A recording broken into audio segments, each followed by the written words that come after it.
সাল্লাম সুলাইমান আলাইহিসসালাম একদা আসমান দিয়ে উড়ে যাচ্ছেন তার চেয়ারে, যেটা আমরা সকলে জানি। তো এই চেয়ারে উড়ে যাচ্ছেন, এই আশ্চর্যজনক একটা বিষয় দেখে নিচ থেকে একজন ব্যক্তি বলে উঠলেন সুবহানাল্লাহ। তো সুলাইমান আলাইহিসসালামের কানে এই সুবহানাল্লাহ শব্দটা আল্লাহ তাআলা পৌঁছে দিলেন।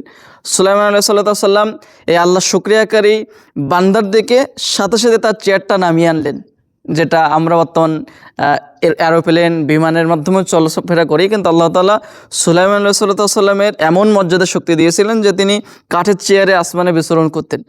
তো এই সুবহানাল্লাহ বলার পরপরই সুলাইমান আলাইহিস সালাম তার কাছে নেমে এসে বললেন, তুমি কি বললে আবার বলো। তখন ব্যক্তি বলল যে আমি বলেছি সুবহানাল্লাহ। তখন সুলাইমান আলাইহিসসালাম তাকে সুসংবাদ দিলেন যে তোমার এই বাক্যের কারণে আমি দেখেছি আসমান ও জমিনের যত খালি জায়গা আছে এই সমস্ত খালি জায়গা আল্লাহ তাআলা সওয়াব দ্বারা পরিপূর্ণ করে দিয়েছেন সুবহানাল্লাহ।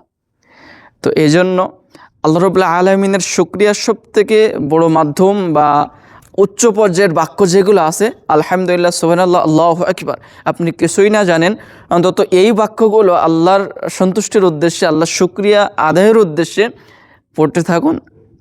আল্লাহ আপনাকে এই বাক্যের মাধ্যমে জান্নাত দিবেন, দ্বিধাবোধ করবেন না। আল্লাহ তাআলা আমাদের বেশি বেশি জিকির আজকার পাঠ করতে তৌফিক দান করুন, আমিন। আসসালামু আলাইকুম।